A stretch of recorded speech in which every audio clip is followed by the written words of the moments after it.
Hey, what's up, everybody? Welcome back to the Drunk Turkey Show. Today, we're going to be talking about the evidence that was acquired to arrest Bryan Kohberger for the quadruple homicide at 1122 King Road in Moscow, Idaho, taking the lives of Ethan Chapin, Xana Kernodle, Madison Mogen, and Kaylee Goncalves on November 13th. Now, there's been a lot of question about the evidence that's there. I've heard on a lot of different channels that they have a mountain of evidence against Kohberger up to this point. I've heard other channels say they don't have much. So today what we're going to do is we're going to break down the evidence that they do have.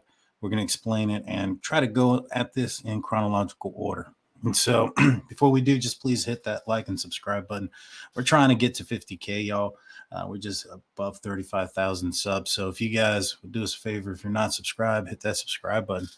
And hit that like button, help the algorithm, helps get the content out. So without further ado, let's get into it. So on the around noon, officers arrived at 1122 King Road for an unconscious person, and soon found out that it was a quadruple homicide.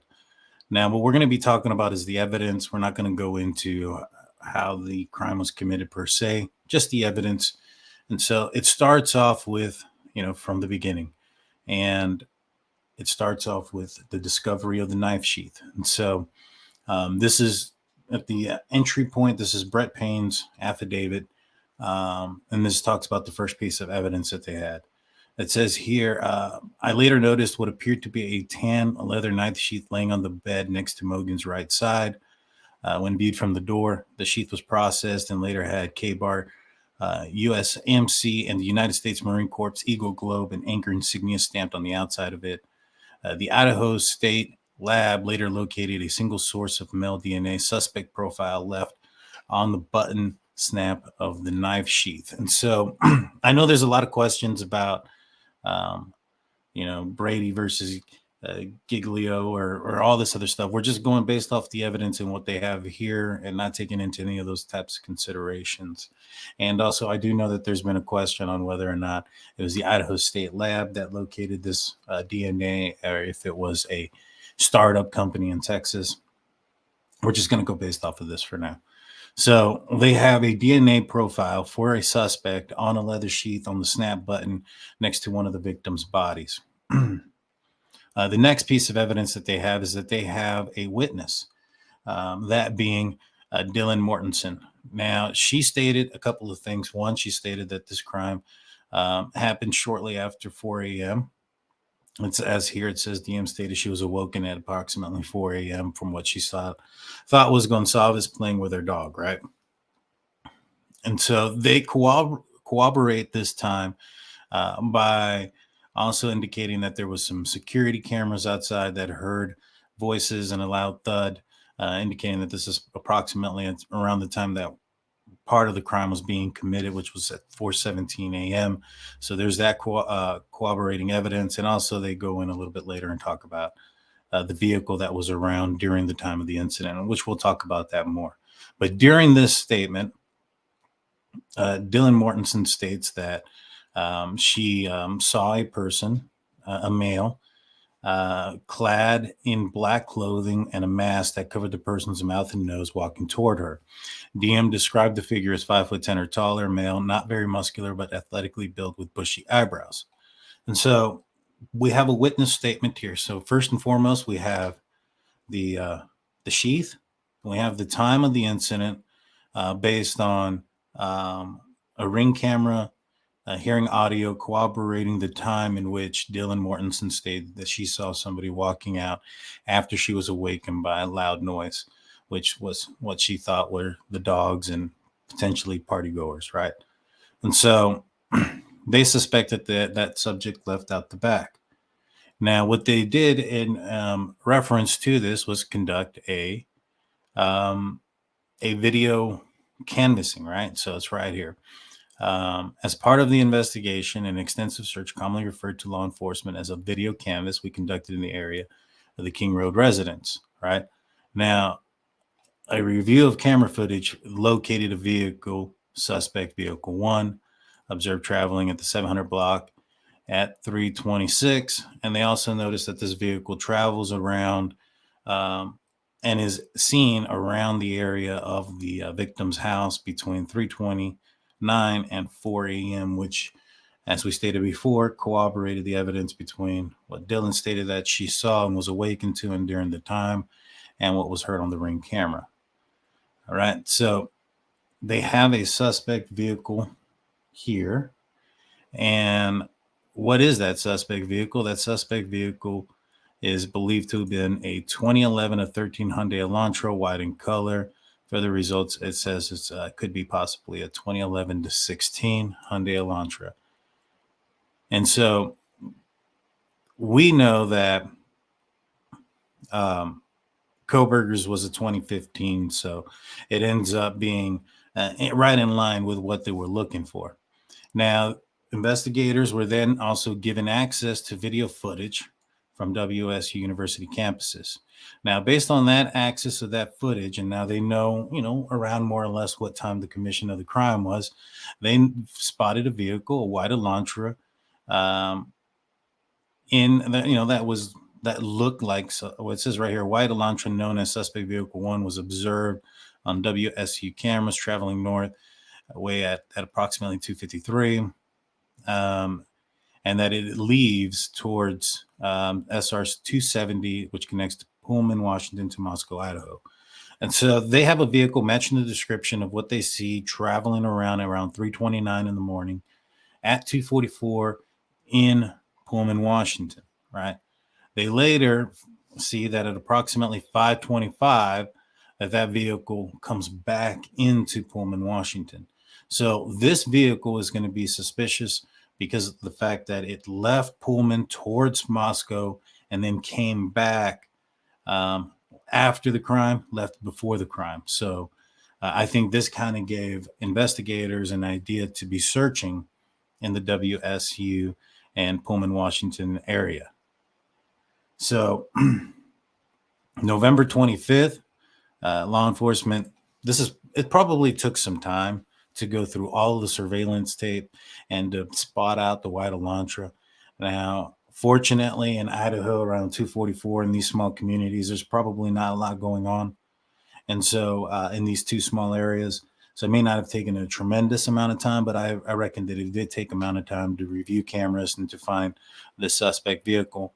And I reckon that it probably took somewhere around, if they were given access around the 17th or 16th, we know that on November 25th, they extended the search for that white Elantra to Pullman, Washington, right? And so they already, I guess, had an idea that the suspect vehicle may have been from there. Now, on the 29th, they end up locating and running Bryan Kohberger's phone. Now, while all this is happening, the police department is grabbing a warrant here for GPS coordinates for cell phone towers. This is the cell service provider for AT&T, and they're looking for data that may contain information for the homicide between November 13th from 3 a.m. to 5 a.m. Pacific Standard Time. And they're looking for unique identifiers for each wireless device, generated timing advance, and a bunch of data, right? Who's connected to this cell phone tower? And this was issued November 16th or requested November 16th, 2022. So while all this is going on, they have cell phone data of a bunch of phones that have connected to a cell phone tower that is near the victim's residence. So once they find Kohberger's vehicle and they find Kohberger and run him, they end up identifying the fact that they had at one point pulled him over.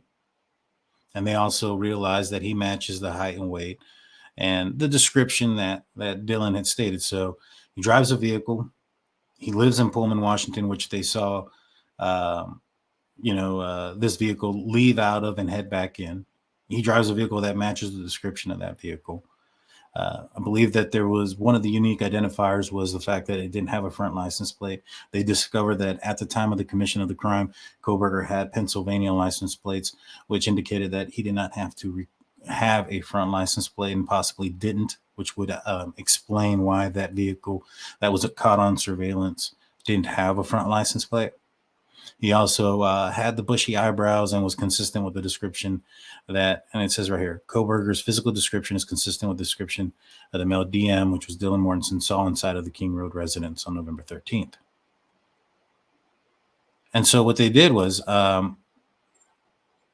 they learned about his phone number based off of his, so they ran, they ran his driver's license and figured out that they had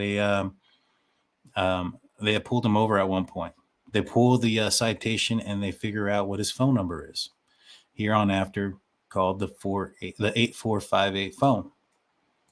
And that is Kohberger cell phone, right?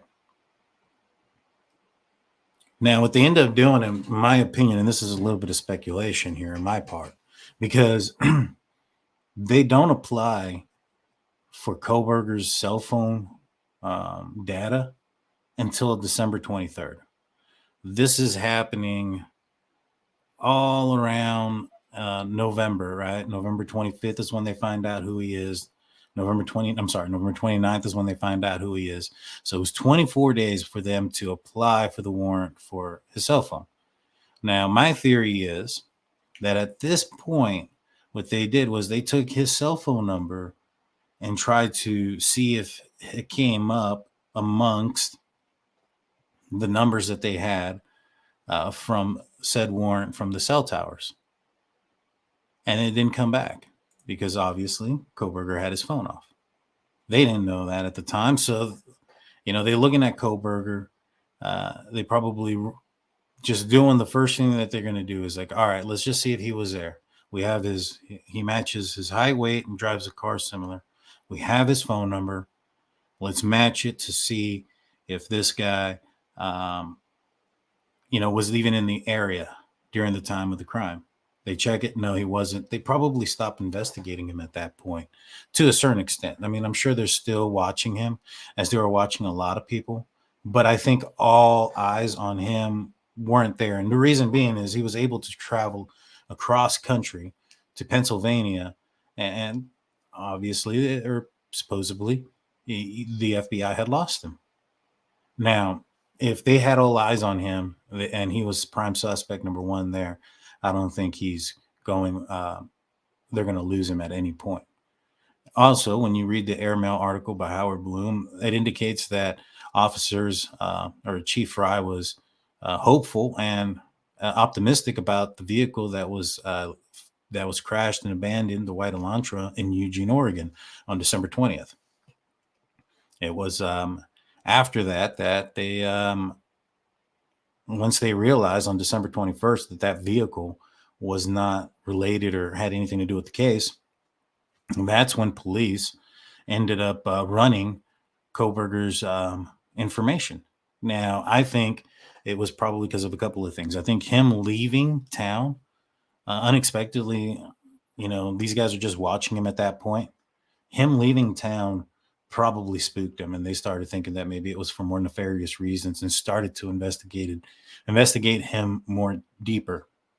That's just my speculation and my assumption, which ended up being good for the case because they ended up finding their man. But he leaves. December 20th is when they find the car in Eugene. They already know that he's in the Pocono Mountains in Pennsylvania by that time. And so they know that the vehicle that crashed in Eugene, Oregon is not Kohberger's. So in my opinion, they may have thought it was somebody else.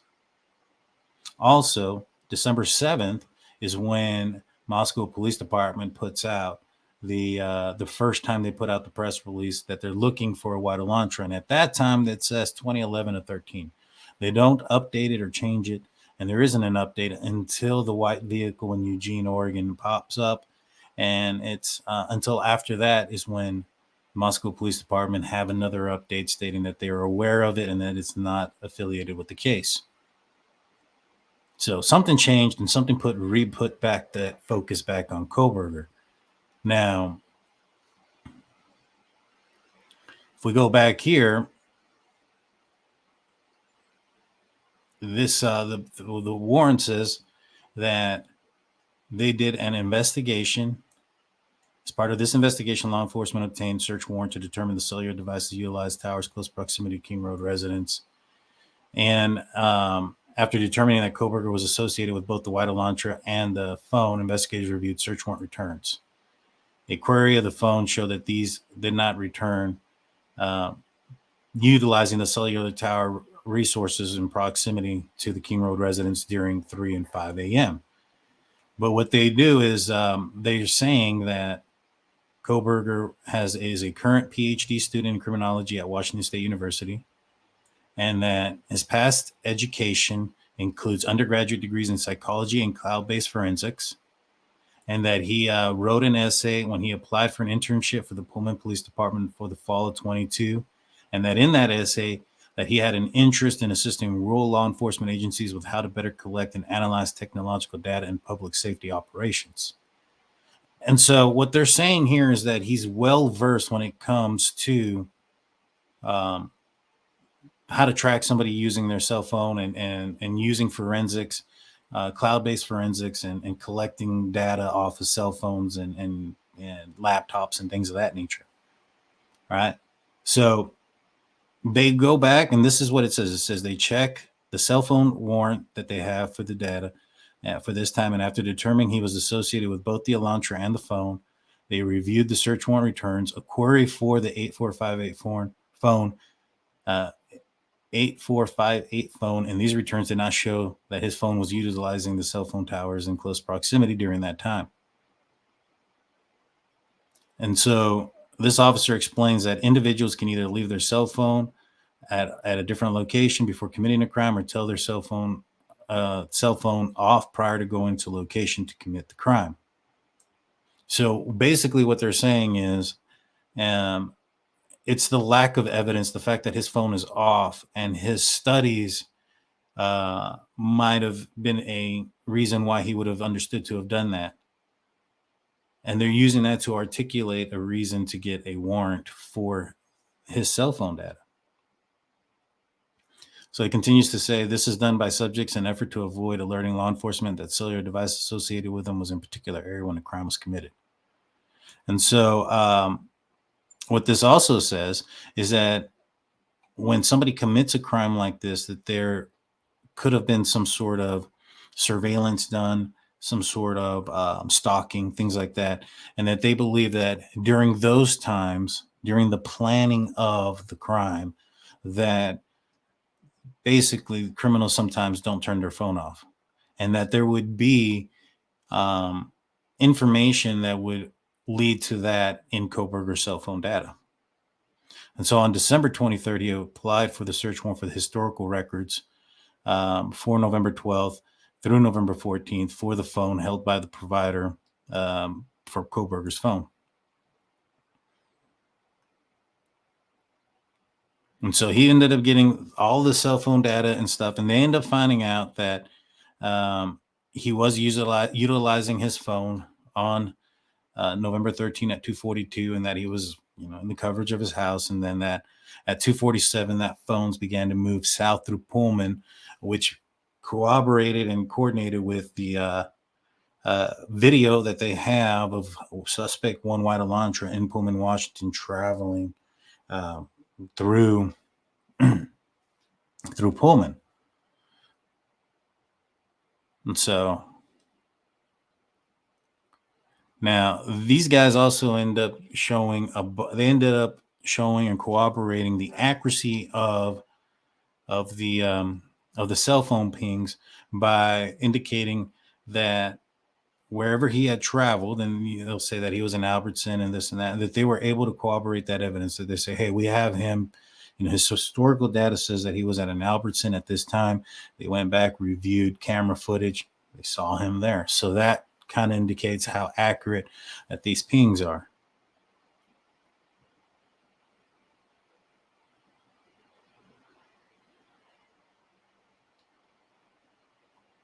And so they find out that Kohberger is visiting the area. And it's right here on page 16. So from June 23rd, 2022 to current, they were trying to do a trace on his phone to aid to determine if Kohberger stalked any of the victims in the case prior to the offense, conducted surveillance on King Road residents, and was in contact with any of the victims. On December 23rd, pursuant to the search warrant, they received historical data, and that from June of 2022 to present, that his phone was in the area of 1122 King Road at least 12 times, for the exception of one, which occurred in the late evening and early mornings of their respective days.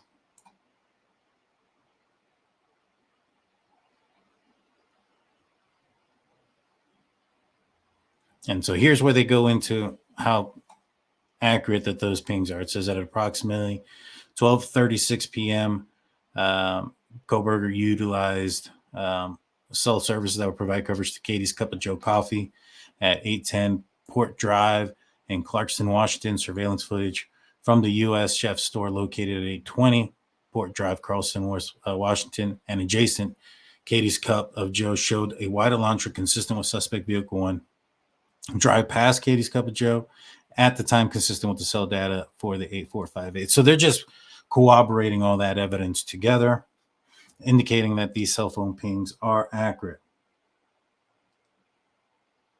Now, after they return that information, once they get back that he was in the area 12 times and his phone was off during the commission of the crime, they go ahead and collect some trash on December 27th. And this was outside of his family residence, or in his family residence. It was from his family trash can. And they were able to basically identify a male not being excluded as the biological father of the suspect profile, at least 99.9998%. So to kind of go full circle, they ended up having a match on the DNA from Kohberger to the knife sheath that they found in the beginning. So to kind of run it all the way down again, knife sheath, DNA, Dylan's statements, corroborate that with video surveillance of the time that she stated that the incident occurred. They see a vehicle acting suspicious and driving around multiple times during that time. They also have a description of someone. They look at video surveillance and figure out that there was a vehicle that left Pullman, Washington and entered back Pullman, Washington before and after the commission of the crime.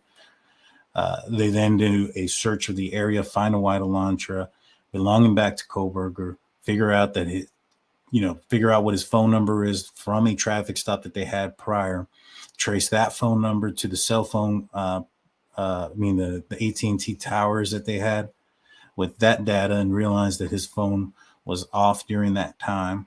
They then do an investigation in his background and realize that he would have turned off his phone because of that information. They suspect that he would have had his phone on prior to that, and that if he was, stalking or planning this crime, that information would be there. They end up getting a warrant for his cellular history. That history shows that he had been in the area 12 times. They collect the trash DNA. That DNA ends up circling back to Kohberger to the sheath, put him back into the residence on the night of the incident. Full circle. Now, that's just up to the point of the arrest. Since then, there's been a couple of things that have come out. We know that he had photos of at least one of the victims on his phone. We also know that he'd contacted at least one of the victims several times through social media. Unsure if that victim was even aware if they received it, as it was still in the message request box, apparently. And we don't know the status of the DNA or possible DNA that they may have gotten out of his vehicle and or apartment. So there's still a lot of evidence to be turned, to look at when it comes to his case. But for the most part, I think, like I said before, I think they got their guy. There's some holes there, and there can be some questions. The defense is going to try to break each one of those pieces down separate them and attack them individually. And I'm sure that a good defense attorney is going to try to put some doubt there. And if this was all the evidence they had, I'm sure that they could. But I'm pretty positive and certain that there's going to be some, not just some, a lot of DNA evidence out of that vehicle. And we're going to see that come to tuition come June when court starts and trial begins and we start to figure out what else they found in this case. But make sure you guys hit that like and subscribe button and ring that notification bell. Let me know what you guys think. Did I miss anything? Is there anything else that you guys think maybe the police did that pointed in the direction of Kohberger that helped get, land him behind bars up to this point? So with that being said, I'm Daniel J. This is the Drunk Turkey Show.